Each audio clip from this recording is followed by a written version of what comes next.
تبارك الذي نزل الفرقان على عبده ليكون للعالمين نذيرا.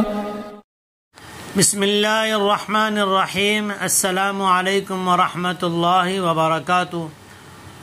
رحمت والا، مغفرت و عتق من النار والا، مبارک اور اللہ کی عاطفت کی بارش ہونے والا یہ مہینہ اپنے اختتامی دن گن رہا ہے. مہینہ نہیں گن رہا، وہ تو ہر سال آتا ہے. ہم مہمان ہیں، نہ جانے کس مہینے میں ہماری موجودگی نہ ہو. یہ تو جب سے دنیا بنی ہے رمضان آ رہا ہے جا رہا ہے، یہ تو اس کا وقت ہے تب آ جاتا ہے، اس لیے وہ مہمان نہیں. لیکن ایک بہت بہترین سنت یاد آئی کہ رمضان رخصت ہو، رمضان سے ہم رخصت ہوں، اس سے پہلے اس سنت پہ عمل کر لیجئے.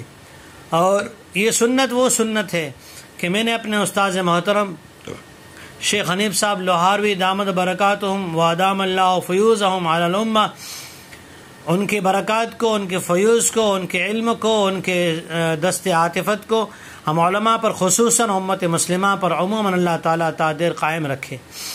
حضرت اکثر درس بخاری میں یہ بات فرمایا کرتے تھے کہ جناب رسول اللہ صلی اللہ علیہ وسلم اپنے صحابہ سے کہا کرتے تھے، میں اپنے صحابہ کے بارے میں صاف دل ہوں، مجھے ان کے بارے میں بدگمان نہ کیا کرو، یعنی ان کی شکایتیں نہ کیا کرو.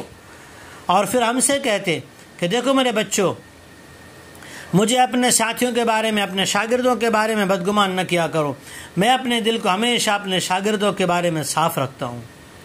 اسی طرح سے سرکار دو عالم جناب رسول اللہ صلی اللہ علیہ وسلم نے وہ سنت زندہ کر کے بتائی جو آج تک اس زمین پر شاید کسی نے نہیں کی. آپ علیہ الصلوۃ والسلام نے دنیا سے رخصتی اور وصال سے پہلے، اس سے پہلے کہ آپ کو اللہ جل شانہ اپنی ملاقات کے لیے بلاتا، آپ نے صحابہ کو جمع کیا، جو موجود تھے ان سے اعلان کیا، خود منبر پہ تشریف فرما ہوئے، اور کہا کہ اے میرے صحابہ، اگر مجھ سے کسی معاملے میں کوئی زیادتی ہوئی ہو تو میں معافی چاہتا ہوں.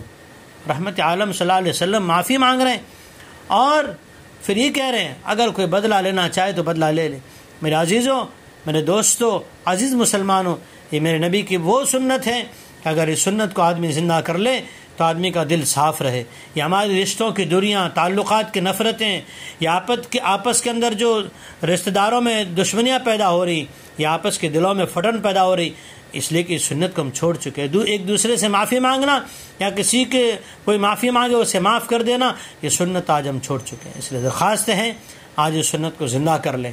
کہیں ایسا نہ ہو یہ اللہ کا رحمتوں بھرا، مغفرتوں بھرا، توبہ کی قبولیت کے اعلان والا یہ مہینہ گزر جائے اور ہم یہ سوچتے رہیں ہم نے بہت کچھ کما لیا اور ہمارے پلے میں نہ جانے کتنوں کے آنسو بھرے ہوں، کتنوں کے دلوں کی پھٹن بھری ہو. اس سے پہلے درخواست ہے، اس کے ساتھ یہ بھی عاجزانہ درخواست ہے، مقدمانہ گزارش ہے، اگر مجھ ناکارہ سے، گنہگار سے، بدکار سے، سیاکار سے کسی کے معاملے میں کوئی زیادتی ہوئی ہو، اللہ کے واسطے معاف کر دیجئے گا. اللہم صلی علی محمد وعلی آل محمد صلاۃً دائمۃً بدوامہ، صلاۃً تامۃً برکۃً مبارکۃً کثیراً کثیراً کثیرا. السلام علیکم ورحمۃ اللہ وبرکاتہ. جہاں تک ہو سکے آگے اس میرے درخواست کو پہنچائیے گا. اللہ تعالیٰ آپ کو، ہم سب کو اپنے پیارے حبیب صلی اللہ علیہ وسلم کے سنتوں میں عمل کرنا نصیب فرمائے.